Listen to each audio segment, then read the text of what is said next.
احمده واصلی علی رسوله الکریم اما بعد فاعوذ باللہ من الشیطان الرجیم بسم اللہ الرحمن الرحیم۔ سورہ حدید کی پہلی 6 آیات میں ذات و صفات باری تعالی کی جو بحث بڑی ہی جامعیت کے ساتھ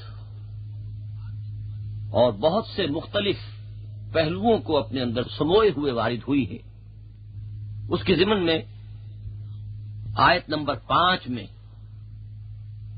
پھر اعادہ ہوتا ہے اس حقیقت کا جو آیت نمبر 2 میں آ چکی ہے، لہو ملک السماوات والارض۔ ایک سوال پیدا ہو سکتا ہے کہ ان الفاظ کے اعادے کی ضرورت کیا ہے؟ اس لیے کہ مجرد اعادہ و تکرار کلام کا عیب ہے، لیکن غور کیجئے اس میں اصل فیصلہ کن چیز آیت کا آخری ٹکڑا ہے، وَإِلَى اللَّهِ تُرْجَعُ الْأُمُورُ،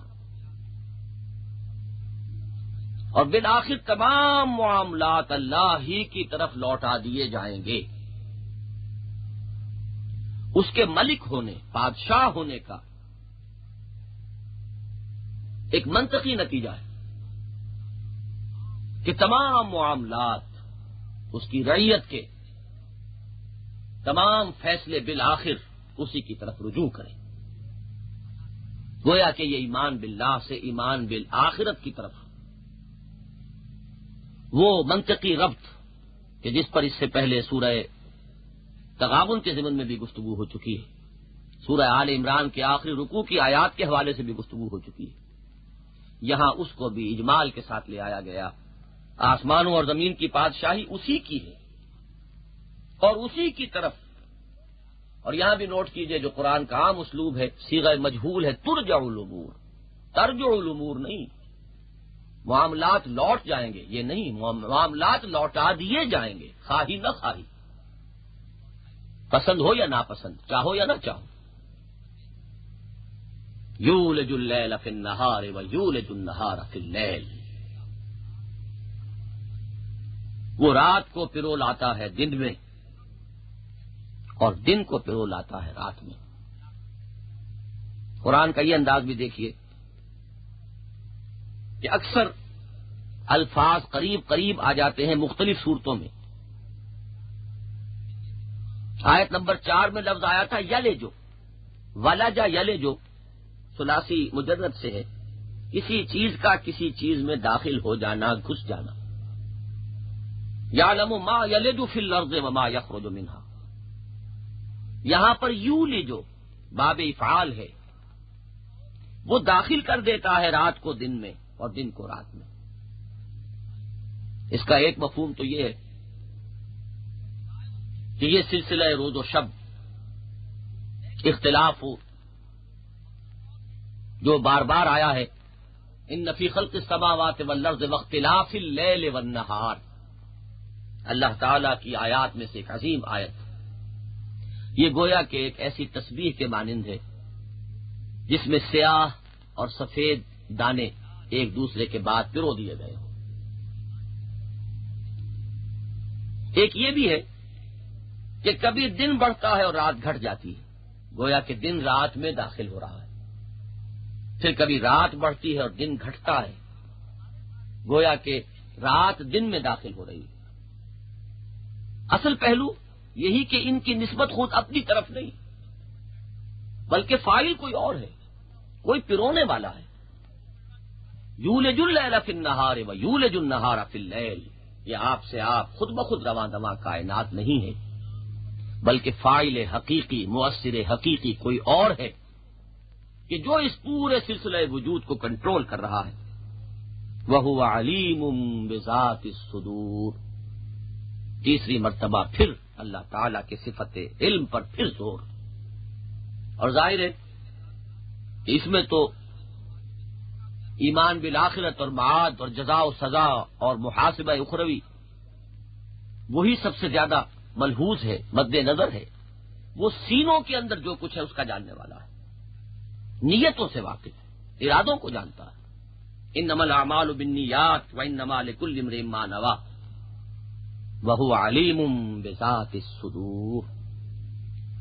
یہاں وہ 6 آیات ختم ہوئی، جن کے بارے میں عرض کیا گیا تھا کہ ذات و صفات باری تعالیٰ کا بیان انتہائی جامعیت کے ساتھ بہت سے مختلف پہلوؤں کو اپنے اندر سموئے ہوئے اور باغ اعتبارات سے اعلیٰ ترین علمی سطح پر ان 6 آیات میں آیا ہے۔ اب آئیے سورہ حدید کی اگلی 6 آیات کی جانب۔ ان میں قرآن کا تقاضا، اللہ کا تقاضا، دین کا تقاضا کچھ اس انداز سے سامنے آئے گا، کوئی مانے نہ مانے یہ تو حقیقت ہے، کسی کو شعور ہو یا نہ ہو، کائنات کی ہر شے اللہ کی تسبیح کر رہی ہے۔ اس کائنات کا ایک مجموعی ساز ہے، اس کا ایک مجموعی نغمہ ہے، کوئی اس کے ساتھ اپنا سر شامل نہ کرنا چاہے وہ اس کی مرضی ہے، لیکن ایک نغمے سے یہ فضا، یہ خلا معمور ہے، وہ ہے تسبیح رب کا نغمہ۔ کوئی جانے نہ جانے، مانے نہ مانے، ایک خالق ہے، ایک مالک ہے، ایک بادشاہ ہے، وہ تخت حکومت پر متمکن ہے، ہر شے اس کے علم میں ہے، ہر آن، ہر لحظہ اسی کا حکم جاری و ساری ہے۔ یہ تو حقائق ہے، یہ تو سب کچھ نحو میں یوں کہیں گے کہ کلام خبریہ کی صورت میں آیا، ایسا ہے، یوں ہو رہا ہے۔ اب کلام انشائیہ آتا ہے۔ انسان کی کامیابی یہ ہے کہ اس کی معرفت حاصل کرے، اس کی پہچان حاصل کرے، اس کا شعور حاصل کرے، ایمان، اور پھر اس کے عملی تقاضوں کو پورا کرے۔ یہ تقاضے جو ہمارے اس منتخب نصاب میں مختلف مواقع پر، مختلف مراحل پر، مختلف پیرایہ بیان میں آئے ہیں، مختلف اسالیب سے آئے ہیں، مختلف اصطلاحات کے حوالے سے آئے ہیں، اب یہاں دیکھیے کہ سورہ حدید میں یہ کس شان کے ساتھ وارد ہوتے ہیں۔ پہلے ان آیات کی تلاوت سماعت فرمائیں، پھر ان کا ایک رواں ترجمہ، اور اس کے بعد ان پر اجمالی گفتگو ہوگی۔ اعوذ باللہ من الشیطان الرجیم۔ آمنوا باللہ ورسولہ وانفقوا مما جعلکم مستخلفین فیہ فالذین آمنوا منکم وانفقوا لہم اجر کبیر وما لکم لا تؤمنون باللہ والرسول یدعوکم لتؤمنوا بربکم وقد اخذ میثاقکم ان کنتم مؤمنین هو الذی ينزل على عبده آیات بینات لیخرجکم من الظلمات الى النور وان اللہ بکم لرؤوف رحیم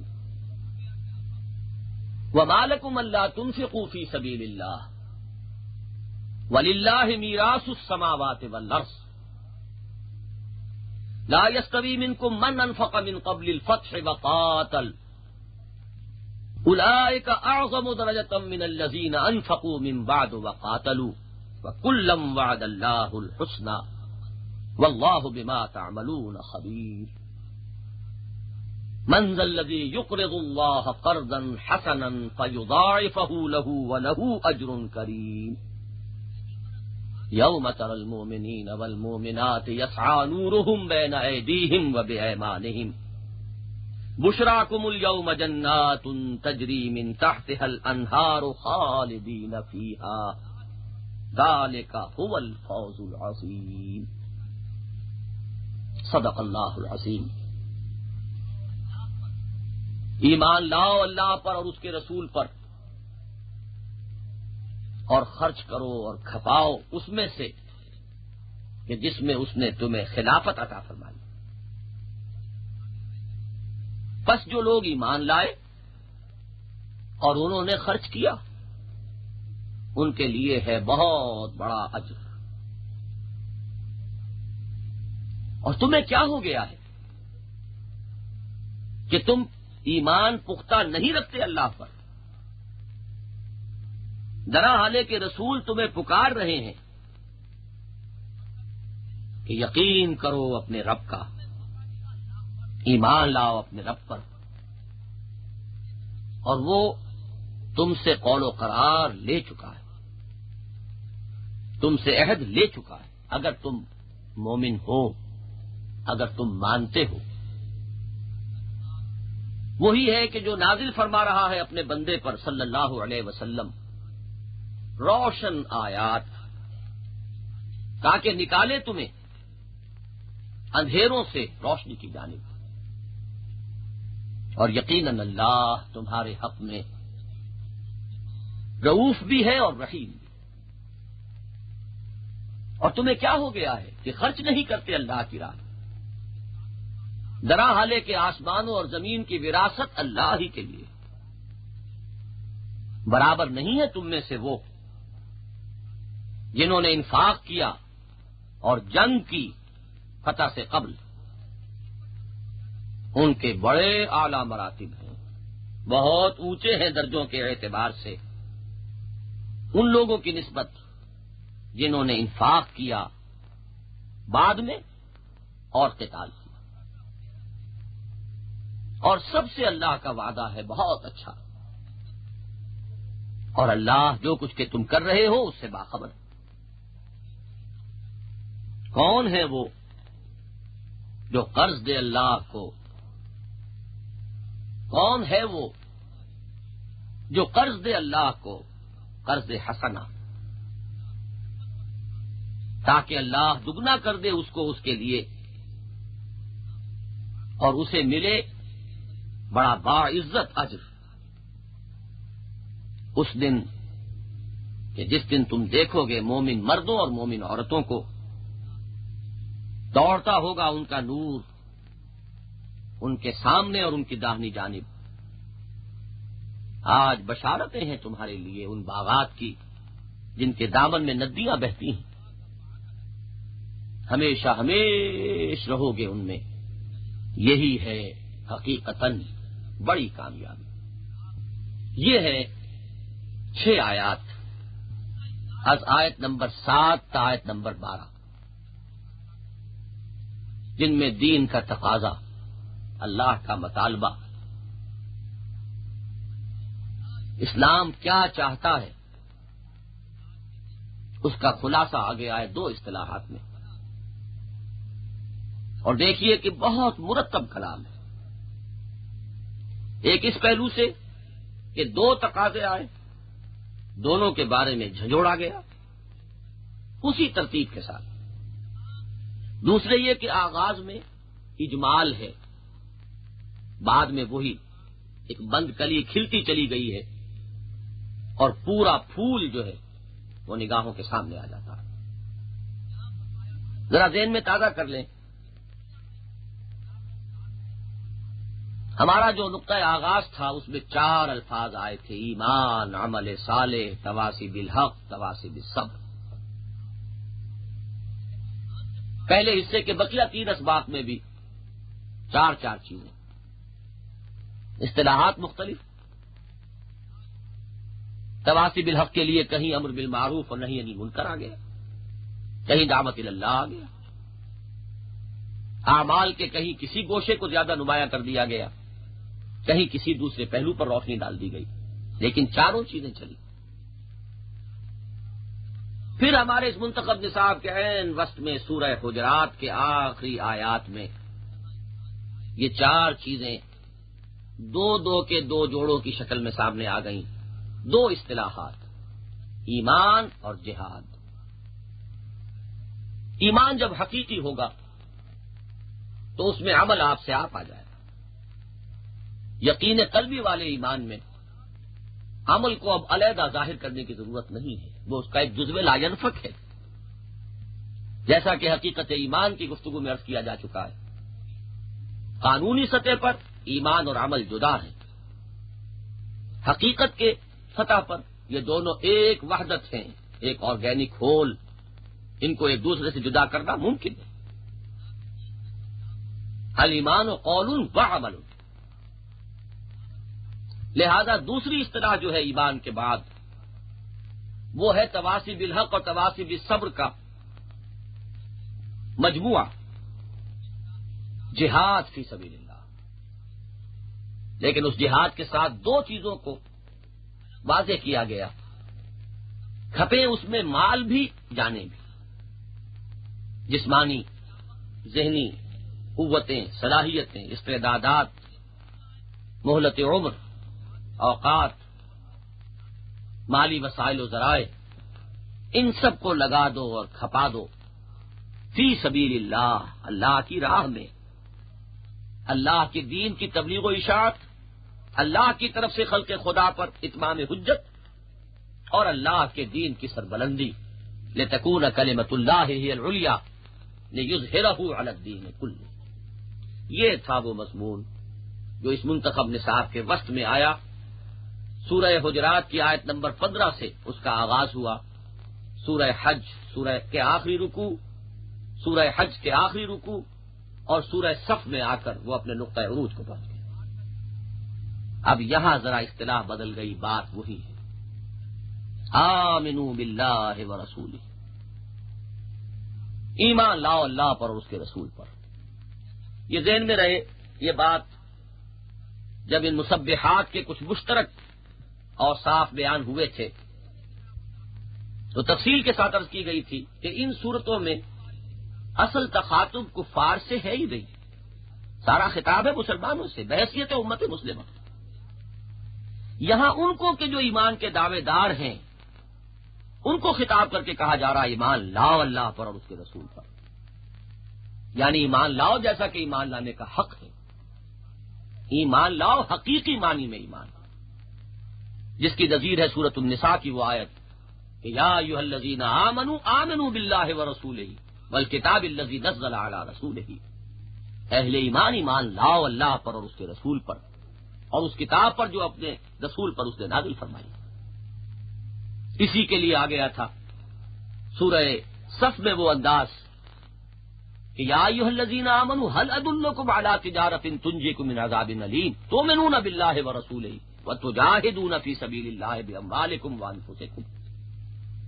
اہل ایمان، کیا تمہیں وہ کاروبار بتایا جائے جو تمہیں عذاب علیم سے چھٹکارا دلا دے؟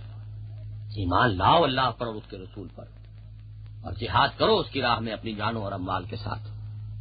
وہی بات یہاں ہے، آمنوا باللہ ورسولہ، ایمان لاؤ اللہ پر جیسا کہ اس پر ایمان کا حق ہے اور مانو اس کے رسول کو جیسا کہ اس کے ماننے کا حق ہے۔ یہ تو ہوا وہی ایمان کا معاملہ۔ اور اب دوسری اصطلاح آئی وَأَنفِقُوا مِمَّا جَعَلَكُمْ مُسْتَخْلَفِينَ فِيهِ۔ اس لفظ پر بحث ہو چکی ہے حقیقت نفاق کے ضمن میں۔ نفق الفرس، گھوڑا مر گیا، نفقت الدراہم، پیسے ختم ہو گئے، خرچ ہو گئے، صرف ہو گئے، کھپ گئے۔ انفاق لگا دو، کھپا دو، خرچ کر دو، صرف کر دو۔ انفقوا مما جعلکم مستخلفین فیہ۔ عام طور پر یہ خیال ہے کہ لفظ انفاق سے مراد صرف انفاق مال ہے۔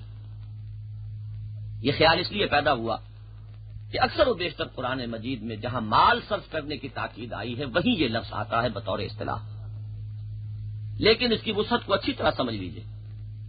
جس طرح لفظ رزق ہے وہ صرف مال و دولت کا نام نہیں ہے، ساز و سامان دنیاوی کا نام نہیں ہے، نصیب اور رزق صلاحیتیں بھی ہیں، قوتیں بھی ہیں، استعدادات بھی ہیں، جو کچھ انسان کو ملا ہے، جو اس کا نصیب اور حصہ اس دنیا میں، اس حیات دنیاوی کے دوران، وہ سارا رزق ہے۔ اور انفاق کے معنی ہے لگا دینا، کھپا دینا، صرف کر دینا، اپنی جسمانی قوتوں کو بھی، اپنی صلاحیتوں کو بھی، اپنی ذہانت کو بھی، اپنی سوچنے اور سمجھنے کی استعداد کو بھی، اپنی پلاننگ اور کسی کام کے لیے نقشے بنانے کی صلاحیت کو بھی، اپنے اوقات کو بھی اور اپنے مال کو بھی، اپنے مادی وسائل و ذرائع کو بھی، ان سب کے لیے لفظ انفاق ہے۔ اگرچہ ہمارے عام استعمال میں لفظ آتا ہے انفاق مال و بذل نفس، بذل کے معنی بھی خرچ کر دینا ہے، خرچ کرو، کھپاؤ اپنی جان اور اپنا مال۔ گویا کہ بات وہی ہے، جاہدوا فی سبیل اللہ باموالکم وانفسکم، لیکن اصطلاح بدل گئی ہے۔ قرآن نے یہ تنوع قائم کیا ہے۔ یہ فطرت انسانی جو ہے اس کی مناسبت کچھ تنوع سے ہے، منوٹنی سے اسے ایک وحشت ہوتی ہے۔ وہ ایک پھول کا مضمون ہو تو 100 رنگ سے باندھوں، اس میں اسے کیف محسوس ہوتا ہے، لہذا اصطلاح بدل دی وَأَنفِقُوا مِمَّا جَعَلَكُمْ مُسْتَخْلَفِينَ فِيهِ، اور یہاں عجیب الفاظ آئے ہیں خلف کہتے ہیں پیچھے کو، خلیفہ پیچھے آنے والا، استخلاف کسی کی خلافت حاصل کرنا، اس سے پھر مفعول بنایا مستخلف، جسے خلافت عطا کی گئی ہو اسے از خود حاصل نہ ہوئی ہو، دی ہوئی ہو۔ وَأَنفِقُوا مِمَّا جَعَلَكُم مُّسْتَخْلَفِينَ فِيهِ، کھپاؤ اور لگاؤ اور خرچ کرو۔ اب دیکھیے یہاں صرف انفاق فی سبیل اللہ کے الفاظ نہیں آئے، مراد ہے وہ، اور یہ بات آگے جب یہ کلی کھلے گی اور پھول بنے گی تو واضح ہو جائے گا۔ اور یہاں انفاق سے مراد جان کا کھپانا بھی ہے، یہ بات بھی آگے چل کر، جیسے کہ میں نے عرض کیا تھا ایک بند کلی ہے، ابھی مضامین کچھ لپٹے ہوئے سے ہیں، وہ پورے طور پر واضح اور نمایاں ہو جائیں گے آگے چل کر۔ انفقوا مما جعلکم مستخلفین فی، جس چیز میں اللہ نے تمہیں خلافت عطا فرمائی ہے، تمہیں اختیار بخش دیا ہے، وہی بات بادشاہ حقیقی تو وہ ہے، کچھ چیزوں میں تمہیں اختیار بخش دیا ہے، چاہے تو ادھر خرچ کر دو چاہے ادھر خرچ کر دو، یہ قوتیں ہیں، یہ ذہانتیں اور فطانتیں ہیں اور صلاحیتیں ہیں، چاہے دنیا کمانے میں لگا دو چاہے اللہ کے دین کو دنیا میں غالب کرنے پر صرف کر دو، لگاؤ اور کھپاؤ اور صرف کرو اور خرچ کرو اس میں سے کہ جس میں اس نے تمہیں خلافت عطا فرمائی۔ اب دیکھیے ربط کو ذہن میں رکھیے گا، دو تقاضے آئے، ایمان اور انفاق، فرمایا فالذین آمنوا منکم وانفقوا لہم اجر کبیر، تو جو لوگ یہ تقاضے پورے کر دیں تو وہ کہ جو ایمان لائیں تم میں سے اور انفاق کا حق ادا کر دیں، جان دی ہوئی اسی کی تھی، حق تو یہ ہے کہ حق ادا نہ ہوا، مال ہے تو اس کا دیا ہوا، جان ہے تو اس کی دی ہوئی، اگر قوت گویائی ہے تو اس کی عطا کردہ، کوئی صلاحیت ہے تو اسی کی ودیعت کردہ ہے اس جسم و جان میں، اگر یہ لگا دیا اور کھپا دیا، خرچ کر دیا، سپردم بتو مایہ خیشرا، تو پھر لہم اجر کبیر، ان کے لیے ہے بہت بڑا اجر۔ اب دیکھیے دو تقاضے آئے تھے، اب ایک ایک کو لے کر جھنجھوڑا جائے گا۔ یہ بات عرض کی جا چکی ہے اس وقت جب ان مسبحات کے مشترک اوصاف پر گفتگو ہوئی تھی۔ ان سب میں خطاب ہے صرف امت مسلمہ سے بحیثیت امت مسلمہ، کفار کا، یہود کا، نصارہ کا کہیں ذکر ہے تو وہ ضمنی طور پر صرف ایک نشان عبرت کو سامنے لانے کی، اور امت مسلمہ سے بھی خطاب کا انداز ہے جھنجھوڑنے کا، جیسے کہ کچھ اس محلال کے آثار طاری ہو گئے ہوں، جیسے کہ کچھ جذبہ جہاد سرد پڑ رہا ہو، جیسے کہ شوق شہادت میں کچھ کمی آ گئی ہو، جیسے کہ جذبہ انفاق جو ہے اس میں کمی محسوس ہو رہی ہو اور جھنجھوڑا جا رہا ہو، تمہیں کیا ہوا ہے، وہ انداز جو سورہ صف میں ہم دیکھ چکے، لما تقولون ما لا تفعلون کبر مقتا عند اللہ ان تقولوا ما لا تفعلون، وہی انداز ہے وما لکم لا تؤمنون باللہ، تمہیں کیا ہو گیا ہے، تم اللہ پر ایمان پختہ اور محکم کیوں نہیں رکھتے، والرسول یدعوکم لتؤمنوا بربکم وقد اخذ میثاقکم، ابھی تو رسول موجود ہے تمہارے مابین، وہ بنفس نفیس دعوت دے رہے ہیں تمہیں اس کی کہ اپنے رب پر اپنا یقین اور توکل، اپنا ایمان پختہ رکھو۔ یہاں ایمان کے ان ثمرات کو ذہن میں لائیے جو سورہ تغابن کے دوسرے رکوع کے حوالے سے ہمارے سامنے آ چکے ہیں، تسلیم و رضا، توکل، اعتماد۔ وما لکم لا تؤمنون باللہ والرسول یدعوکم لتؤمنوا بربکم وقد اخذ میثاقکم ان کنتم مؤمنین، اور وہ تم سے عہد لے چکا ہے، تمہیں قول و قرار کر چکے ہو، بیع و شرع ہو چکا ہے، اگر تم مومن ہو، اگر واقعتاً ایمان لائے ہو تو سوچو تو صحیح، یہ جان اب تمہاری جان ہے کب، یہ مال اب تمہاری ملکیت ہے کب، سودا ہو چکا، ان اللہ اشتری من المؤمنین انفسهم واموالهم بان لهم الجنہ، یہ ایمان تو ایک بیع و شرع کا معاملہ ہے، خرید و فروخت ہو چکی، تم جان و مال بیچ چکے اللہ کے ہاتھ، وہ ڈیفرڈ پیمنٹ ہے ابھی اس قیمت کی کہ جو اللہ تمہیں دے گا، لیکن پورے مطمئن رہو، سورہ برات کا یہ مقام ہم پڑھ چکے ہیں، ومن اوفی بعہدہ من اللہ، اللہ سے بڑھ کر اپنے عہد کا وفا کرنے والا اور کون ہوگا، فاستبشروا ببیعکم الذی بایعتم بہ، خوشیاں مناؤ اس سودے کی کہ جو تم نے کیا ہے،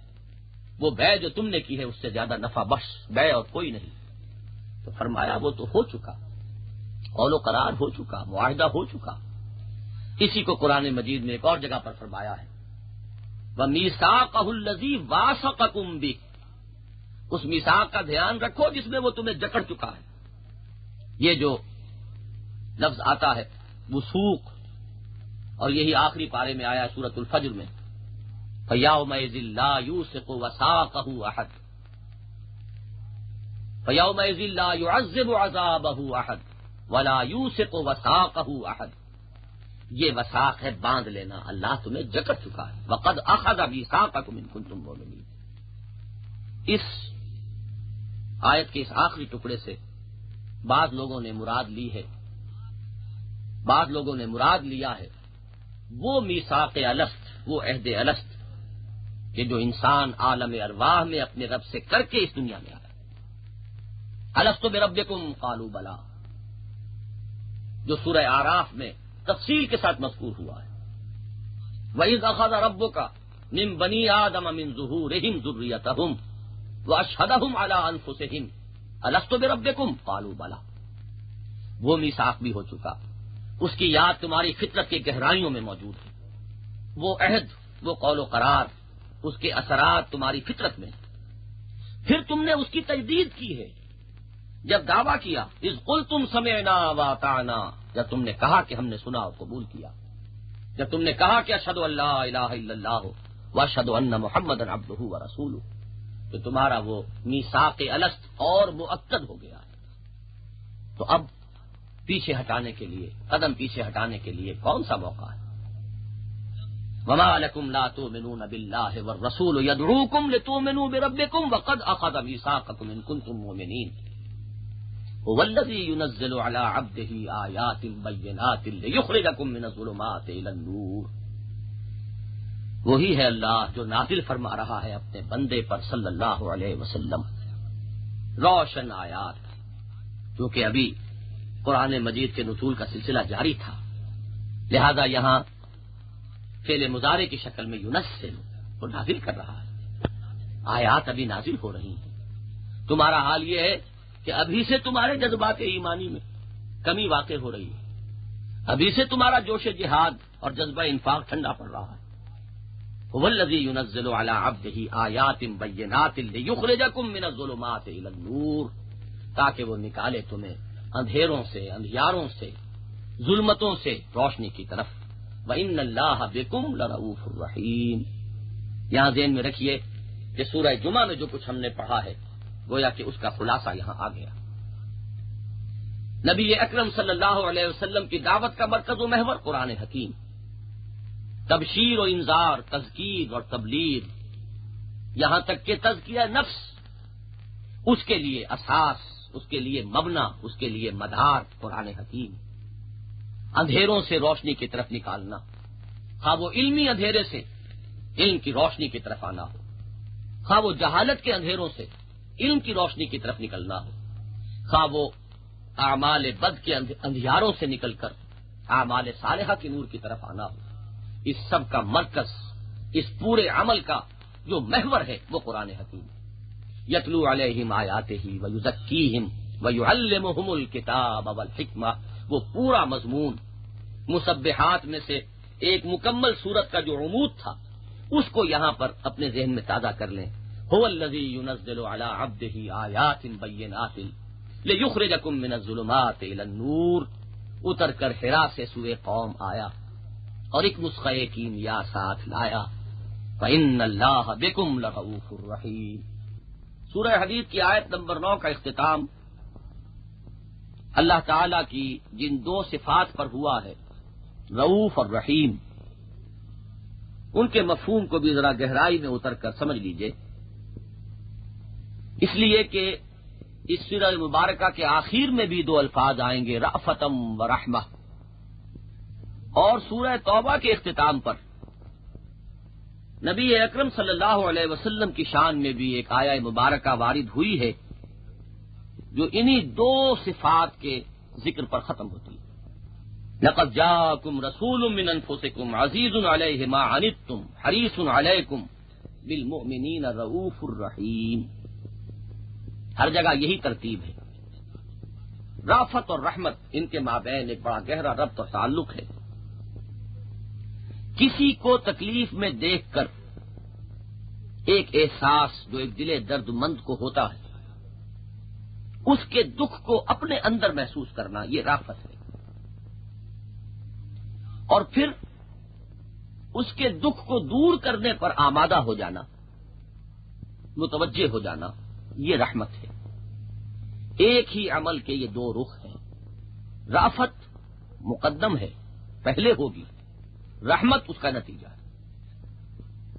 ان اللہ بکم لرؤوف الرحیم، اللہ تعالیٰ تم پر بہت نرم ہے۔ اب اللہ کے لیے جب لفظ استعمال کریں گے تو یہاں بہت احتیاط کرنی ہوگی۔ بہت نرم ہے اور بہت مہربان ہے۔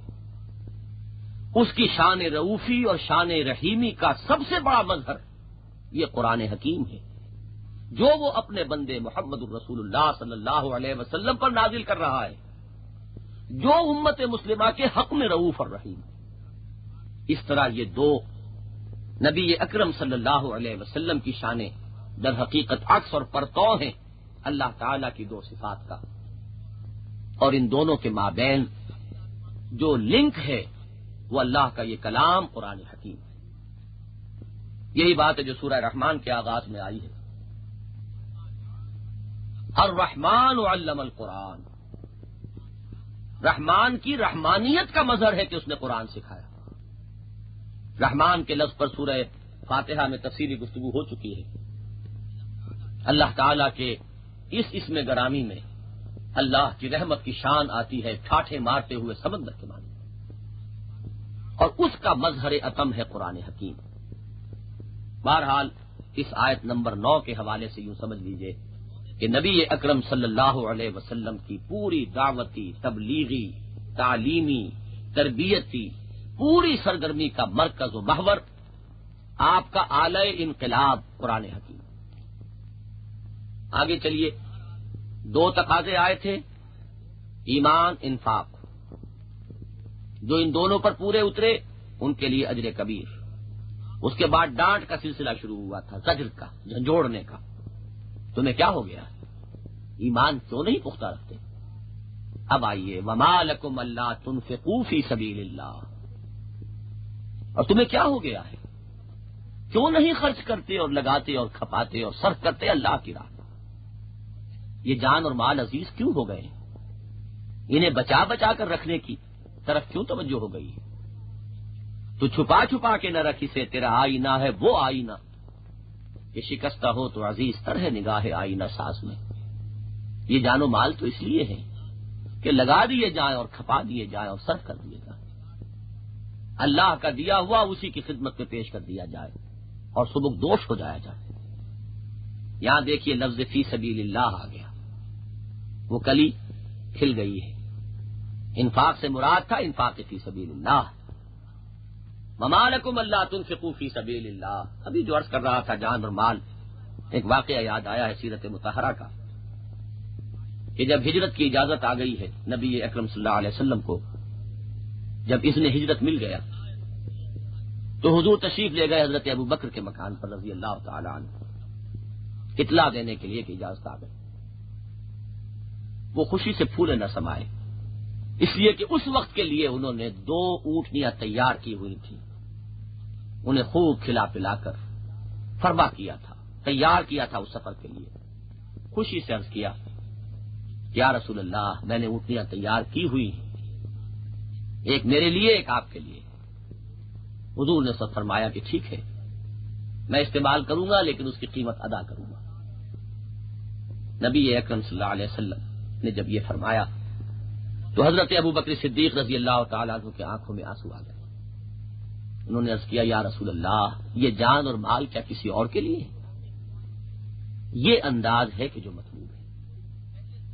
صدق فی الایمان اولئک هم الصادقون، یہ صدیقیت کا تقاضا تو یہ ہے۔ یہ امانت، اس میں حق امانت کی ادائیگی اسی طرح ہوگی کہ لوٹا دو، صرف کر دو، لگا دو اور خرچ کر دو۔ تمہارا دل ان میں اٹک کر رہ گیا ہے، انما اموالکم واولادکم فتنہ، تمہارے دلوں میں ان کی محبت نے ڈیرا جما لیا ہے۔ انہیں بچا بچا کر، چھپا چھپا کر، سنبھال سنبھال کر، سیت سیت کر رکھنے کا جذبہ پیدا ہو چکا ہے۔ وَمَا لَكُمْ أَلَّا تُنْفِقُوا فِي سَبِيلِ اللَّهِ وَلِلَّهِ مِيرَاثُ السَّمَاوَاتِ وَالْأَرْضِ۔ نادانوں، جو بھی کچھ ہے بالآخر تو اللہ ہی کے لیے رہ جائے گا۔ یہ چلتی پھرتی یہ دولت ایک ڈھلتا سایہ ہے، آج کسی کے پاس ہے، کل کسی کے پاس، نسل بعد نسل منتقل ہو رہا ہے، ایک ہاتھ سے دوسرے ہاتھ کو جا رہا ہے، اور بالآخر یہ سب کچھ اللہ ہی کے لیے رہ جائے گا۔ کوئی باقی نہ ہوگا جو اس کو کلیم کر سکے۔ وَلِلَّهِ مِيرَاثُ السَّمَاوَاتِ وَالْأَرْضِ۔ اب جب یہاں انفاق کا ذکر آیا اور عرض کیا جا چکا ہے کہ اس انفاق میں بذل نفس، جان کا کھپانا بھی شامل ہے، تو یہاں ایک اہم قاعدہ کلیہ کی طرف توجہ دلا دی کہ یہ انفاق مال و بذل نفس مختلف حالات جن میں کہ کیا جا رہا ہو، اس کے اعتبار سے ان کی قدر و قیمت میں زمین و آسمان کا فرق واقع ہو سکتا ہے۔ حالات نامساعد ہیں، اسلام مغلوب ہے، دین غریب ہے، بدأ الاسلام غریبا وسیعود کما بدا۔ اس حالت میں جو اس پر اپنی جانیں نچھاور کر رہے ہیں، اپنا مال صرف کر رہے ہیں، اس کے دست و بازو بنے ہیں، ان کے درجات کا کیا ٹھکانا۔ جب غلبہ ہو گیا ہے، اسلام ایک ابھرتی ہوئی طاقت، اسلام ایک ابھرتی ہوئی طاقت کی حیثیت سے سامنے آ چکا ہے، اب تو سبھی اس کے ساتھی بن جائیں گے، چڑھتے سورج کے پجاری تو سبھی ہیں۔ فرمایا لا یستوی منکم من انفق من قبل الفتح وقاتل۔ نوٹ کیجئے، انفاق کی کوکھ سے یہاں قتال برآمد ہو گیا۔ برابر نہیں ہے تم میں سے وہ لوگ جنہوں نے فتح سے قبل انفاق بھی کیا، قتال بھی کیا، مال بھی صرف کیا، جان بھی کھپائی، جانوں کا ہدیہ بھی پیش کیا، اور جو کچھ اپنے پاس تھا اسے اللہ کی راہ میں لگا کر سمجھا کہ اصل دولت یہ ہے، اصل تجارت یہ ہے، اصل نفع یہ ہے۔ اولئک اعظم درجۃ من الذین انفقوا من بعد وقاتلوا۔ وہ بہت بلند ہیں، بہت عظیم درجات کے حامل ہیں۔ عربی زبان میں عظیم کا لفظ آئے گا کسی شے کی معنوی عظمت کے اظہار کے لیے، اور کبیر کا لفظ آئے گا کسی شے کے حجم یا اس کے جسم میں بڑائی کا پہلو۔ ظاہری اور ناپ تول میں آنے والی بڑائی یہ ہوگا کبیر اور اکبر سے، اور وہ معنوی بڑائی، وہ حقیقت جو ناپ تول میں تو نہیں آتی لیکن یہ کہ اس میں عظمت کا پہلو ہو، وہاں آئے گا اعظم اور عظیم۔ اولئک اعظم درجۃ من الذین انفقوا من بعد وقاتلوا۔ وہ بہت عظیم تر ہیں اپنے درجوں کے اعتبار سے ان لوگوں کے مقابلے میں کہ جنہوں نے انفاق کیا بعد میں اور قتال کیا۔ وَكُلًّا وَعَدَ اللَّهُ الْحُسْنَىٰ۔ اگرچہ اللہ کا وعدہ سب سے ہے بہت اعلیٰ، بہت عمدہ۔ دین کے لیے جب بھی کوئی محنت کی جائے گی اس کا اجر و ثواب ضائع نہیں ہوگا۔ جب بھی کوئی انفاق کرتا ہے، جہاد کرتا ہے، قتال کرتا ہے، خالصۃ للہ، لوجہ اللہ، لیکون کلمۃ اللہ ہی العلیٰ، اگر یہ مقصد ہے تو اس کے لیے جب بھی محنت ہوگی، جب بھی مشقت ہوگی، اجر و ثواب میں کمی نہیں ہوگی، بہت اعلیٰ اجر، بہت عمدہ ثواب ملے گا۔ وہیں ہم اگر حفظ مراتب نہ کنی زندگی تھی، حفظ مراتب کا معاملہ اپنی جگہ ہے۔ جنہوں نے اس دور میں سرفروشیاں کی ہیں، جنہوں نے اس زمانے میں جان اور مال کی بازیاں کھیلی ہیں، جبکہ دین کمزور تھا، ضعیف تھا، غریب تھا، مغلوب تھا، ان کے درجے بہت بلند ہیں، بہت اعلیٰ ہیں۔ اس آیہ مبارکہ میں اگرچہ ایک قاعدہ کلیہ بیان ہو رہا ہے اور یہ ہمیشہ ہمیش کے لیے ہے، لیکن یہ کہ بہرحال لفظ فتح آیا ہے تو اس میں ایک اختلاف جو مفسرین کے مابین واقع ہوا ہے اس کا ذکر کر دینا مناسب ہوگا۔ ایک رائے تو یہ ہے کہ اس سے مراد ہے فتح مکہ، اور ایک رائے یہ ہے کہ اس سے مراد ہے وہ جسے قرآن خود کہتا ہے انا فتحنا لک فتحا مبینا، یعنی صلح حدیبیہ، جس پر تفصیل سے گفتگو ہو چکی ہے۔ اور یہ بھی عرض کیا جا چکا ہے فتح مکہ کچھ لوگوں کے نزدیک اس کی اہمیت بہت ہے، جیسے کہ سورہ صف میں فرمایا وَأُخْرَىٰ تُحِبُّونَهَا نَصْرٌ مِّنَ اللَّهِ وَفَتْحٌ قَرِیب، ایک چیز جو تمہیں بہت پسند ہے، اللہ کو تو صرف تمہاری کامیابی عزیز ہے، تم اپنا سب کچھ اللہ کی راہ میں صرف کر دو، کامیابی ہے، ذَلِكَ هُوَ الْفَوْزُ الْعَظِيمُ۔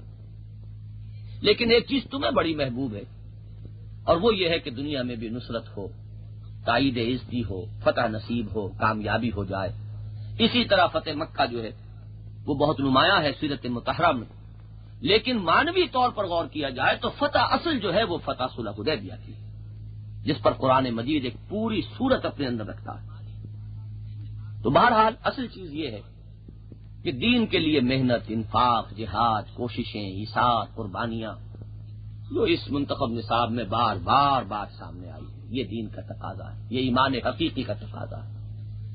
وہ جو اقبال نے کہا کہ گیسوئے اردو ابھی منت پذیر شانہ ہے، شمع یہ سودائی دل سوزی یہ پروانہ ہے، یہ دین تو یہ چاہتا ہے کہ لوگ اس پر اپنے آپ کو پروانہ وار نچھاور کریں، اسی میں ٹیسٹ ہے ان کے ایمان کا، اسی میں ثبوت ہے ان کے صدق ایمان کا، یہی ہے وہ چیز کہ جو در حقیقت ان کے لیے آزمائش ہے، کٹھالی ہے، جس میں سے کہ وہ زر خالص ہو کر اور کندن بن کر نکلیں گے۔ یہ معاملہ جو بار بار آیا ہے یہاں پھر آ گیا، اور یہاں ایمان اور انفاق کے حوالے سے آیا۔ فرمایا من ذا الذی یقرض اللہ قرضا حسنا فیضاعفہ لہ ولہ اجر کریم۔ یہ من ذا الذی سورہ تغابن میں من ذا الذی یقرض اللہ قرضا حسنا یہ آ چکا ہے،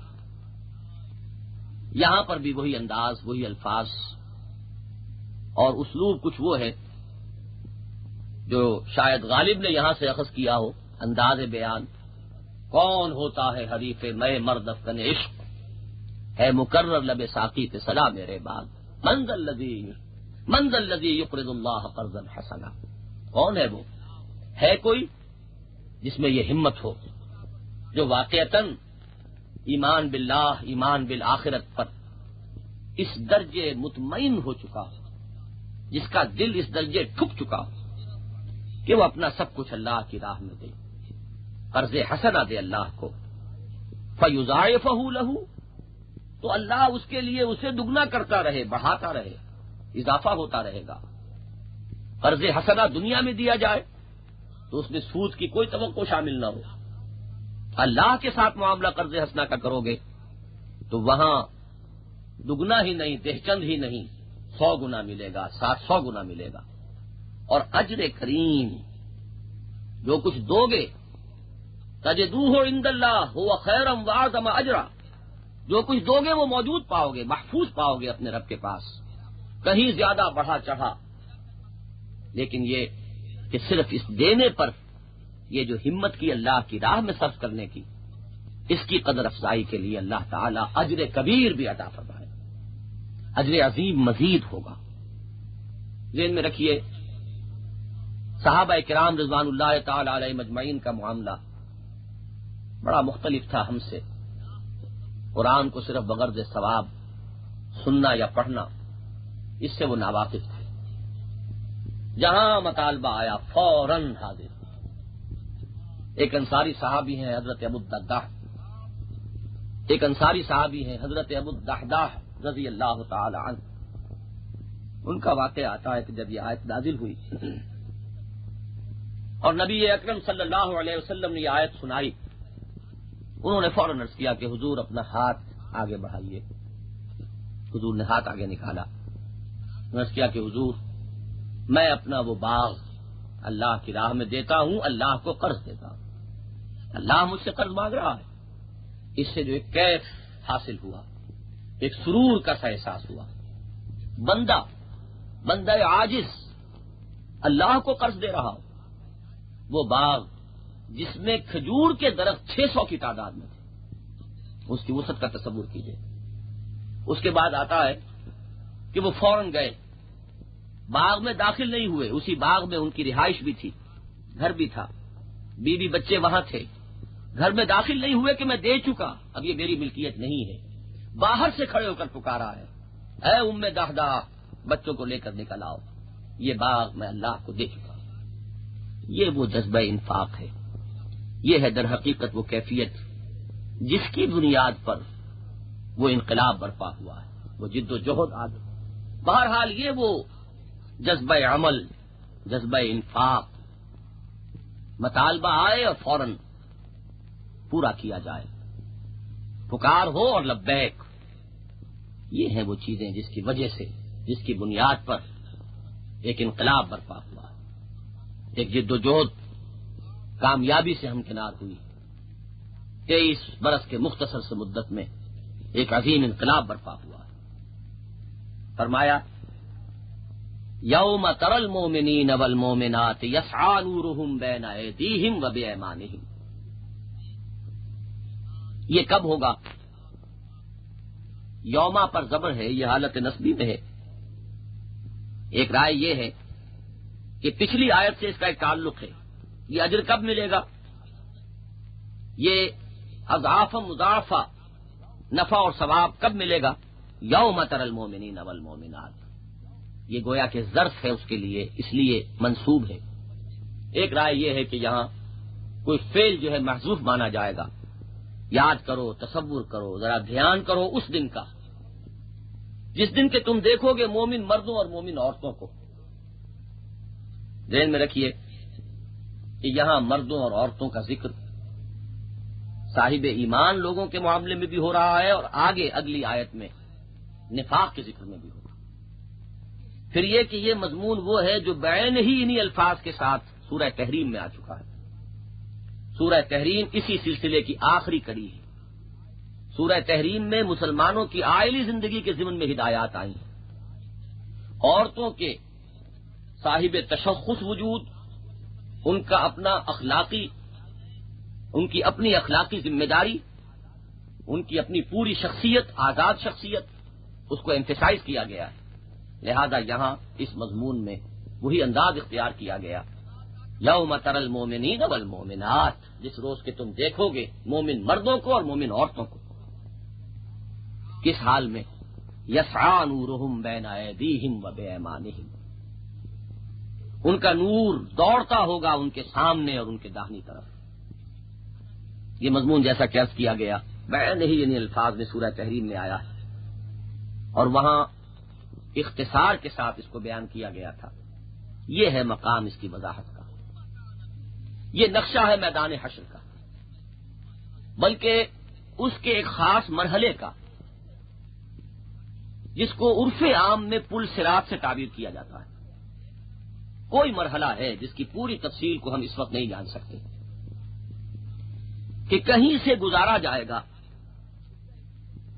اور اس گزارنے میں کچھ لوگ تو وہ ہوں گے صاحب ایمان کہ جن کے پاس روشنی ہوگی، وہ اس روشنی میں اس کٹھن راستے کو، اس مشکل مرحلے کو عبور کر جائیں گے، طے کر جائیں گے۔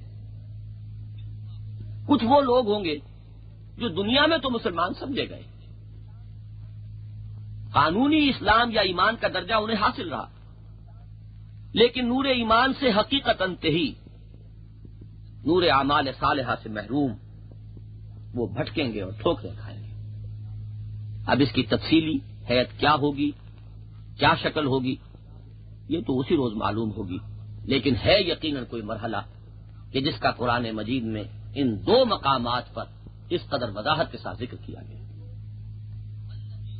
کہ اس روز مومن مردوں اور مومن عورتوں کو تم دیکھو گے کہ ان کی روشنی، ان کا نور ان کے آگے اور داہنی جانب دوڑتا ہوا ہوگا۔ انسان کے ساتھ یہ دو نور ہیں، ایک نور ایمان ہے جس کے اجزائے ترکیبی ایک تمثیل کے پیرائے میں ہمارے اس منتخب نصاب میں سورہ نور کے 5ویں رکوع کے حوالے سے تفصیل زیر بحث آ چکے ہیں۔ وہ ایمان ایک نور ہے، نور علی نور، نور فطرت، نور وحی، دونوں کے امتزاج اور اجتماع سے وجود میں آنے والا نور، اور اس نور کا محل اور مقام قلب ہے، لہذا اس کی روشنی آگے بڑھے گی۔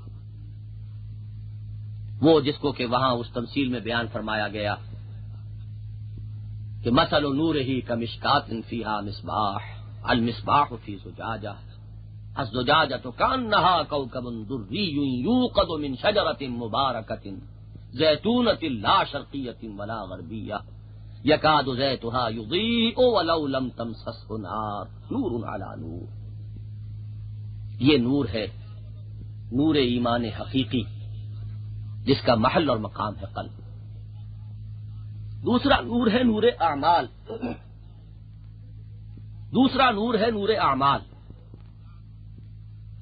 چونکہ اعمال صالحہ کا کاسب ہے داہنا ہاتھ، لہذا اس کو بے ایمانہم سے تعبیر کیا گیا. یہ ذہن میں رکھیے کہ ہر عمل کے اندر یا کوئی نورانیت ہے یا ظلمانیت ہے.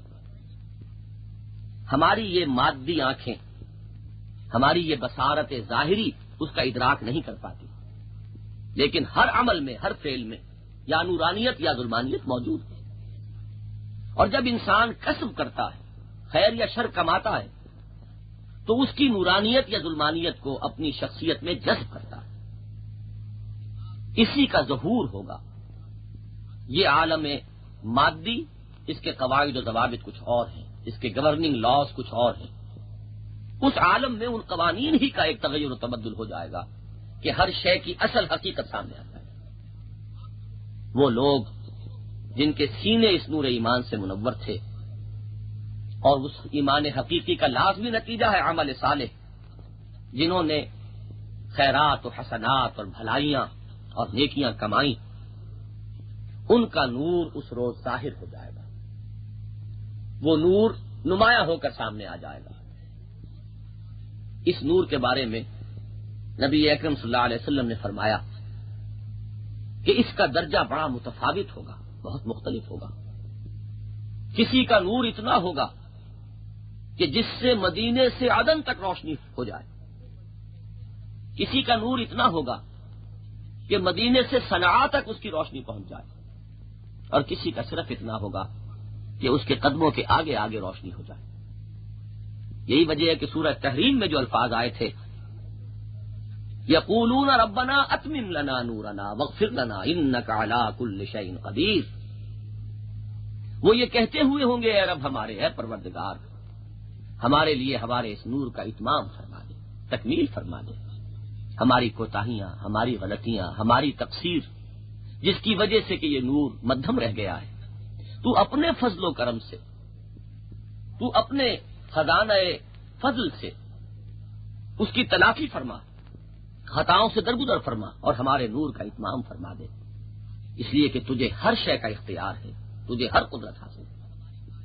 یہاں اس تصویر کا دوسرا رخ ہے کہ اس نقشے میں جبکہ وہ لوگ اس نور کی رہنمائی میں اس کٹھن مرحلے کو طے کر رہے ہوں گے تو خوشخبریاں ہوں گی، بشارتیں ہوں گی. بشراکم الیوم جنات تجری من تحتها الانہار خالدین فیہا ذالک هو الفوز العظیم. بشارتیں ہیں آج تمہارے لیے، خوشخبری مناؤ. جیسے کہ سورہ حامیم السجدہ میں ہم پڑھ چکے ہیں، ان الذین قالوا ربنا اللہ ثم استقاموا تتنزل علیہم الملائکۃ الا تخافوا ولا تحزنوا وابشروا بالجنۃ التی کنتم توعدون. بشراکم الیوم جنات تجری من تحتها الانہار. کلفت کا دور ختم ہوا، تمہاری محنت اور مشقت کا دور ختم ہوا، امتحان اور آزمائش کے مرحلے سے اب تم گزر آئے. اب بشارتیں ہیں، خوشخبریاں ہیں ان باغات کی جن کے دامن میں ندیاں بہتی ہیں، جن میں ہمیشہ ہمیشہ ہوگے، جس سے اب کہیں نکلنے کا کوئی سوال نہیں. ذالک هو الفوز العظیم. واقعہ یہ ہے کہ یہی ہے بڑی کامیابی. ذالکہ کے بعد ہوا ضمیر کو لا کر حسر کا مضمون پیدا کیا. الفوز العظیم، بڑی کامیابی. کسی کو اگر مطلوب ہے تو یہ ہے وہ کامیابی. جس طرح فرمایا جاتا ہے کہ فی ذالک فلیتنافس المتنافسون. یہ ہے وہ چیز جس کے لیے ایک دوسرے سے مقابلہ کیا جائے، ایک دوسرے سے آگے بڑھا جائے، پیش قدمیاں کی جائیں، ایک دوسرے سے آگے نکلنے کی کوشش کی جائے. ذالک هو الفوز العظیم. یہاں اس سورہ مبارکہ کا دوسرا حصہ ختم ہوا. پہلا حصہ بھی 6 آیات پر مشتمل تھا، دوسرا حصہ بھی 6 آیات پر مشتمل ہے. پہلے حصے میں ایمان، اور جیسا کہ بار بار عرض کیا جا چکا، ایمان کی حقیقت کے ضمن میں عرض کیا جا چکا، اصلاً ایمان باللہ کا نام ہے۔ علمی اعتبار سے، نظری اعتبار سے، اصولی اعتبار سے ایمان نام ہے ایمان باللہ کا۔ ایمان بالآخرت، ایمان بالرسالت اس کی فروع ہیں، اس کی شاخیں۔ لہذا 6 آیات میں اللہ تعالی پر ایمان، اس کے اسماء و صفات، ان کا بیان بڑی جامعیت کے ساتھ، اور 6 ہی آیات میں جیسا کہ عرض کیا گیا تھا، یہ تو ہے، کوئی مانے تب بھی ہے، نہ مانے تب بھی ہے۔ کوئی روز روشن میں سورج کا انکار کرے تو کرے، سورج اپنی جگہ چمکتا رہے گا۔ اللہ ہے، خالق و مالک وہ ہے، بادشاہ حقیقی وہ ہے، اسی کا حکم رواں ہے، اسی کا سکہ چل رہا ہے، اسی کا اذن ہر آن ہر لحظہ کار فرما ہے۔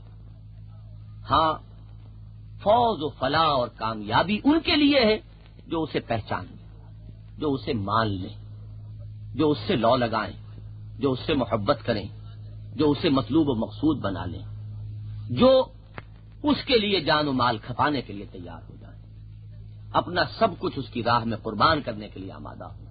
یہ ہیں وہ لوگ جو اس نسل انسانی کا اصل حاصل ہے، یہ ہیں کامیاب۔ لہذا اس ضمن میں اہل ایمان کے سامنے 2 تقاضے، آمنوا وانفقوا، پورے کر دو۔ فالذین آمنوا منکم وانفقوا لهم اجر کبیر، نہیں کر رہے تو کیا ہو گیا ہے؟